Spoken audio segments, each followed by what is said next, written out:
Salut les amis! Aujourd'hui on se retrouve pour une nouvelle vidéo où je vais vous parler d'un petit jeu qui fait fureur en ce moment et dont on n'a pas terminé d'entendre parler. Il s'agit en effet de... Harmonize!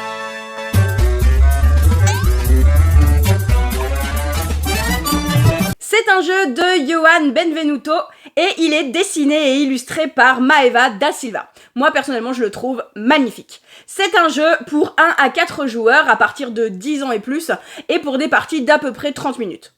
Allez c'est parti, on déballe! 1, 2, 3, 4.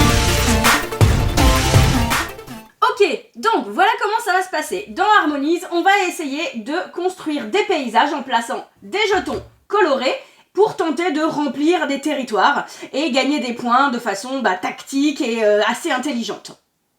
Voilà donc comment se passe un tour de jeu. On va jouer dans le sens des aiguilles d'une montre en commençant par le premier joueur. À notre tour, on va pouvoir effectuer plusieurs actions, 3. Une action qui est obligatoire, prendre et placer des jetons, donc tout un groupe de jetons. Je choisis, je les prends et je vais devoir les placer où je veux sur mon petit plateau. Je ne suis pas obligée de les mettre les uns à côté des autres, je peux évidemment les placer exactement comme je le souhaite. Je vais maintenant pouvoir réaliser 2 actions qui sont optionnelles. Je vais d'abord pouvoir prendre une carte animale. Celle-ci va me rapporter des points en fin de partie lorsque je réussirai à faire le motif qu'il y a dessus. Je choisis donc cette carte parce que mon motif est déjà avancé. Attention, on ne peut avoir que 4 cartes animales en même temps.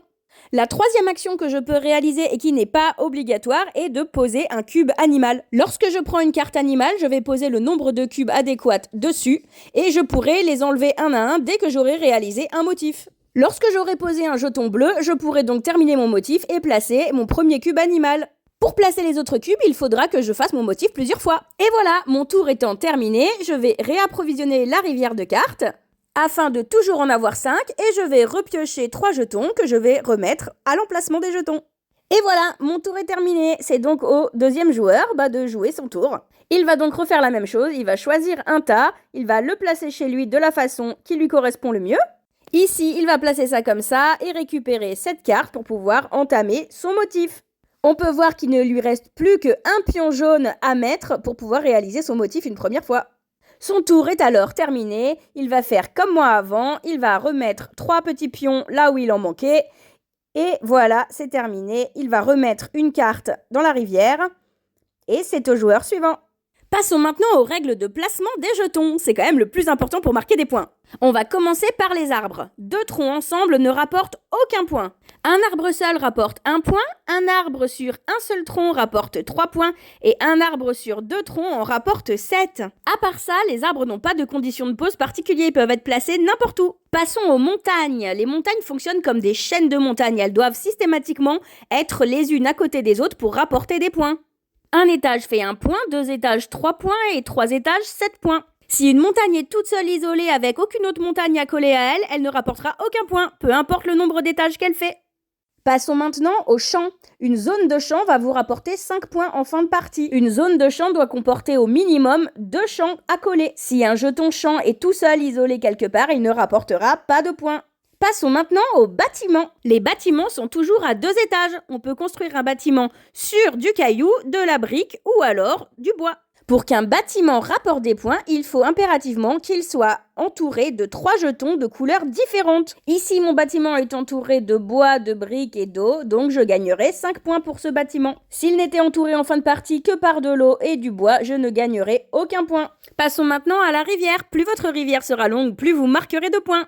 Ici, j'ai 5 jetons bleus, ça me rapportera donc 11 points en fin de partie. Attention, je n'ai pas le droit de placer 2 cubes animaux sur le même jeton.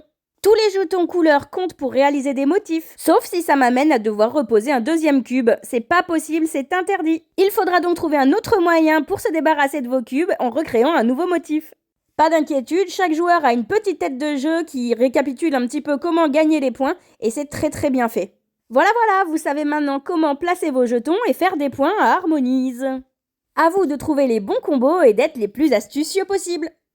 Après quelques parties, vous pourrez utiliser les cartes Esprit de la Nature pour renouveler votre expérience de jeu. On en distribue 2 à chaque joueur face cachée, on en choisit une et on la place dans notre réserve d'animaux. Elle rapporte des façons de scorer différentes en fin de partie. Lorsque le moment de compter les points est venu, écoutez, c'est vraiment très facile. Vous allez comptabiliser les points de vos arbres, de vos montagnes, de vos champs, de vos bâtiments et de vos rivières, ainsi que de vos cartes animaux. Et le total vous donnera vos points. Que ce soit en famille ou entre amis, ça fonctionne vraiment très bien. Je regrette simplement qu'on puisse pas jouer à plus que 4, ça c'est toujours un peu le problème. Dès que j'ai des jeux coup de cœur, on peut pas jouer à plus que 4. Mais sinon, vraiment je l'adore. Voilà, maintenant vous savez jouer à Harmonize, c'est à vous de jouer. À bientôt. Salut tout le monde.